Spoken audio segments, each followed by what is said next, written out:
Hey, welcome back to Sodatime Restoration. We're back on the Vendo 39.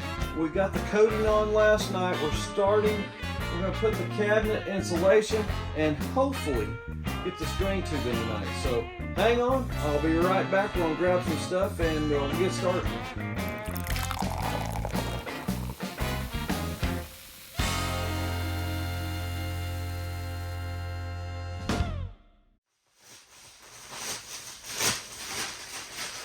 Probably going to take about a roll to do a whole machine. This roll is 40 square feet.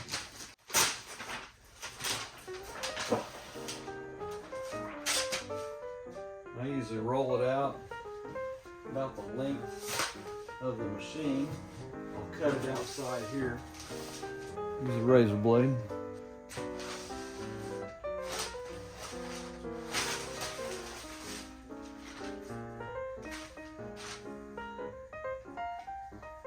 Lay the back in first,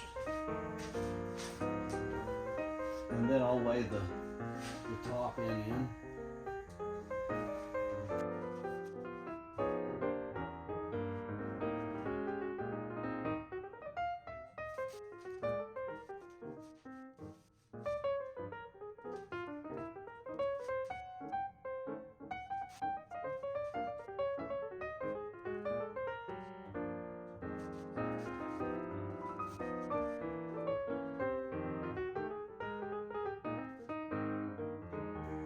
You want to tuck this in really good here so it doesn't get pulled in.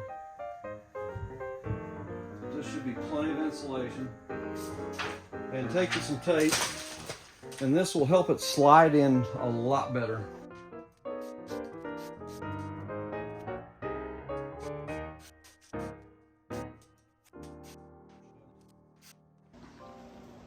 Okay, make sure your next step to get all your fiber washers need to go on each one of those studs sticking up there. So you'll see a fiber washer. There should be 4 of them. Then you're going to have 2 that work with the locking mechanism.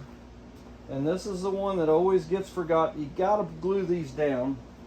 So put you a little glue on there. Something to hold them in place until that bolt gets in there. I'm using just regular trim adhesive here. Alright, so we're going to drop the cabinet in, the inner cabinet. If you got some help, great. If you're doing it by yourself, try to start the bottom end first. Get it kind of set in place. And it's literally going to go in by itself. If you need some help, definitely get you some. And then line it up with the studs, and we're ready to pull the tape in. It's that quick. And we'll go ahead and pull the tape.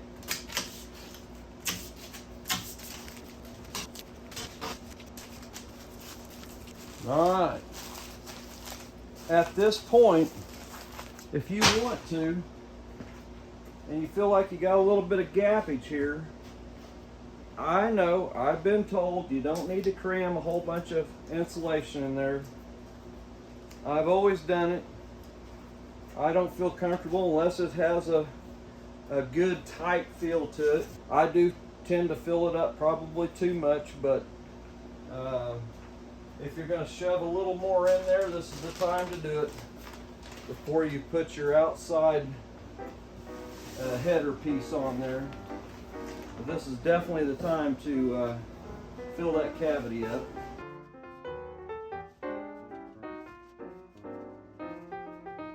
If by chance you have sent your hinges down to get them chromed, make sure this hinge is getting put on right now, or you're going to be taking that cabinet back apart. If you go back to my original Vendo 39 we did, I left that thing out and I had to pull it back out. I just haven't had that many chrome hinges on a Vendo 39, and it kind of caught me off guard.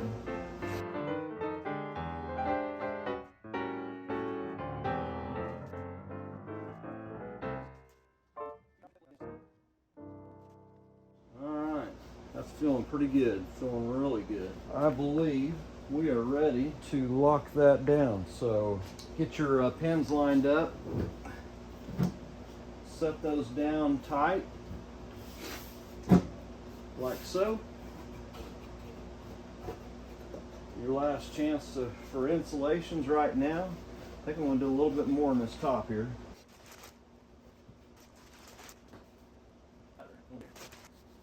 So let's get those locked down. You will see a washer that sits on top of it looks like a fiber washer, and that's what locks this cabinet down. So you got a fiber washer on one side, a fiber washer on this side, and then basically a nut that's got a lock washer on it. We'll get a ratchet here and tighten these down.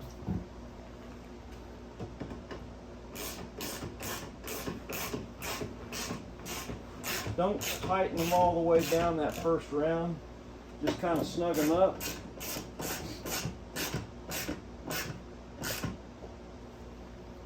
And then we'll come around and they'll set them in.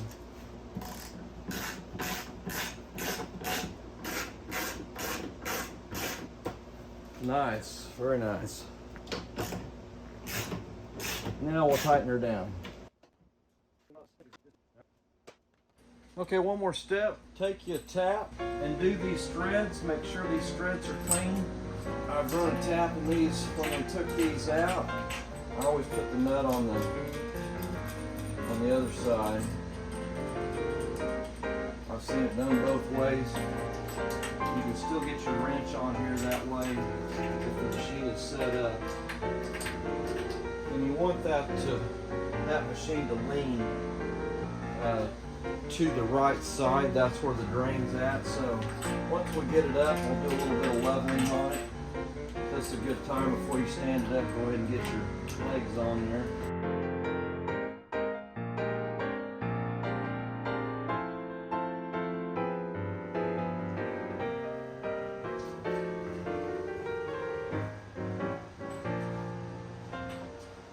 That feels pretty good.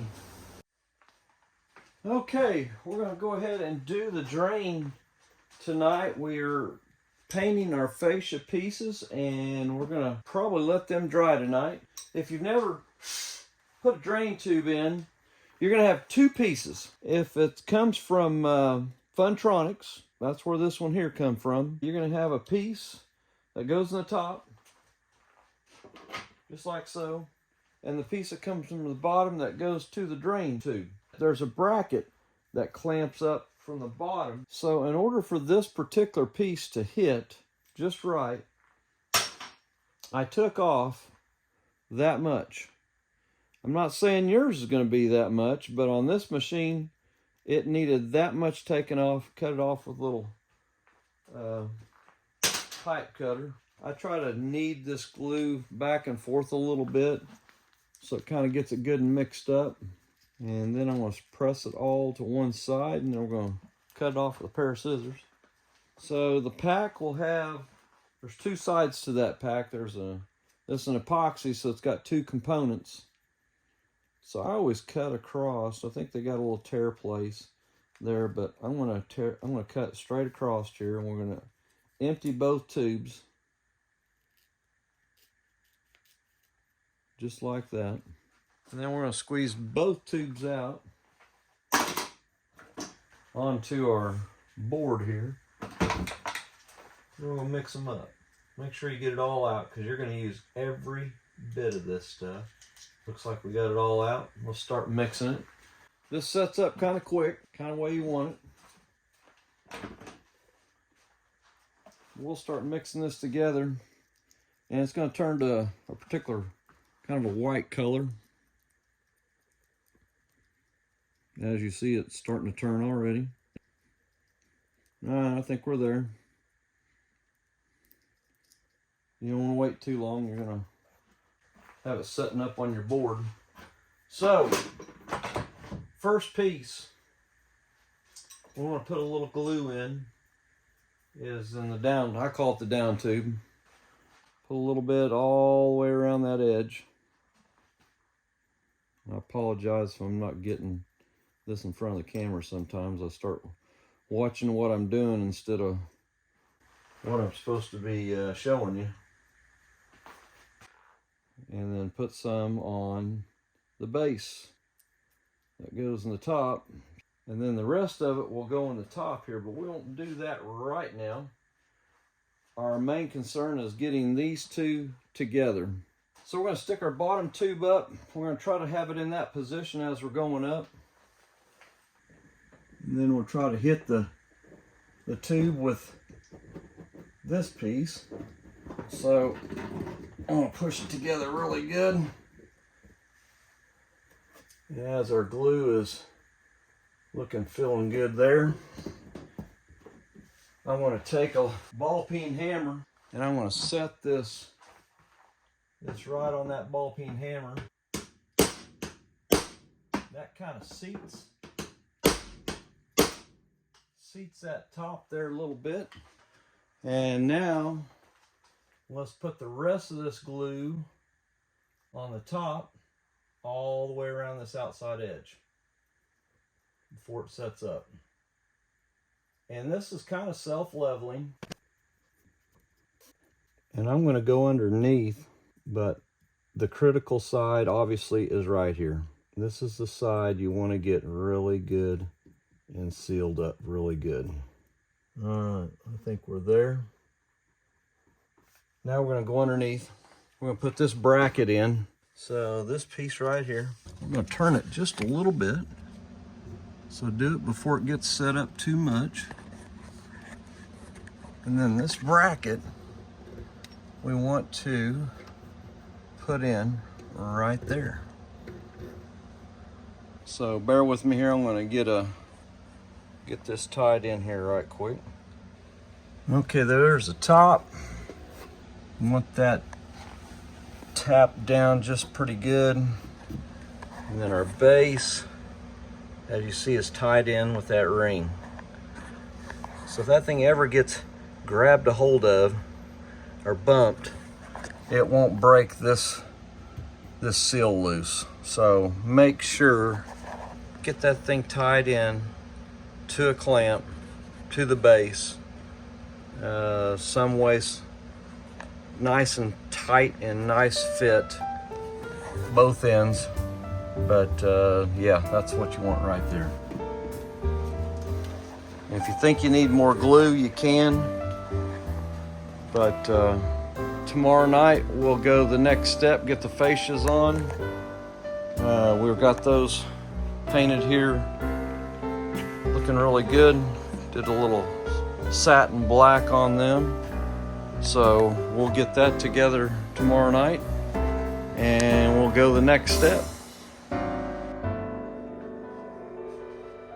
Okay, welcome back to Sodatime Restoration. Mark Cohen here. We're back on the Vendo 39. Kind of get you caught up here. The cabinets all in, the insulation. Earlier this evening, I've added the basket release and what turns actually the basket, allows the basket to turn. Got all that mounted in there. So next step, and you'll see these and you're going to wonder, what in the world are these for? Well, I call them curly cues. They're little pieces that you put in there that will keep that breaker strip really super tight. So it's not just flopping in there. But these little pieces here, you're going to stick them into these little crevices right here. And that's going to keep tension on our plastic housing. And these are on all sections here. That will keep that breaker strip pushed out. As long as you got them spaced out nicely. I will show you, we're going to get these breaker strips put in next. But the 39 is looking fantastic. As I said in the past, first machine I've ever did back in the mid-90s, 95 to be exact. Vendo 39 was my first machine.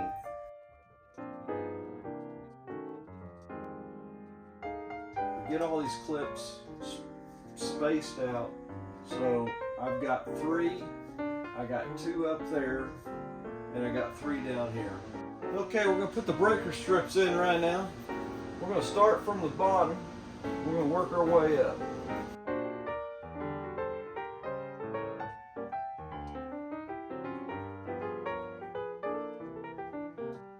Put the right side in, and we'll put the other side in.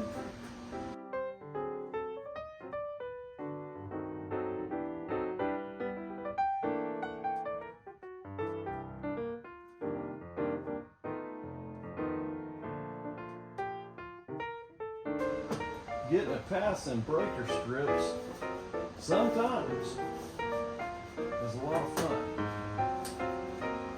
Once it goes in like that, it's in.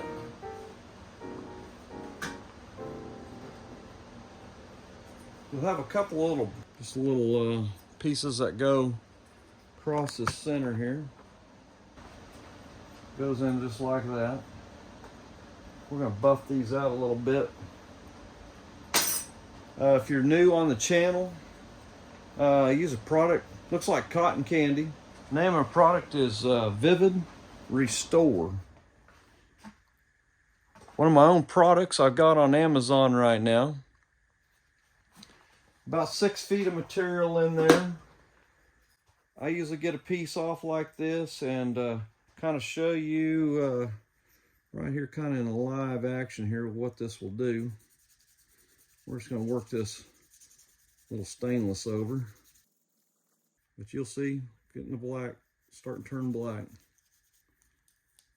If you've got a lot of rust on there, it'll usually take it off. If you need to use some steel wool first, this is kind of a finishing product, but I'm going to do it without the steel wool tonight on these 2 pieces. Just give you an idea what it'll do on stainless. I see a lot of people just buy brand new ones of these. These will buff out just like a new one. Sometimes they've got somebody sprayed some paint on them or something, but this one's going to clean up real nice here.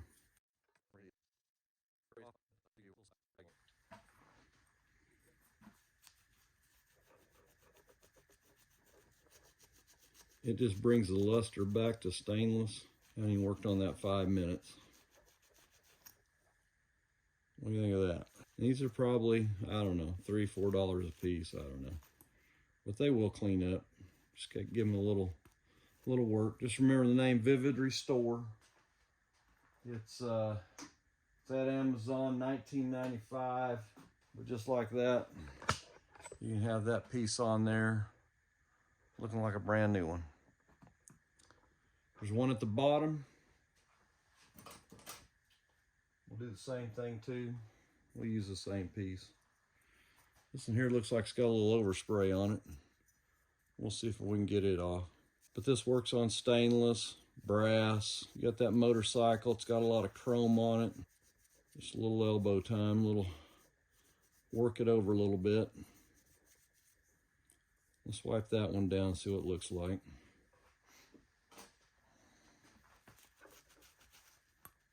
Oh yeah.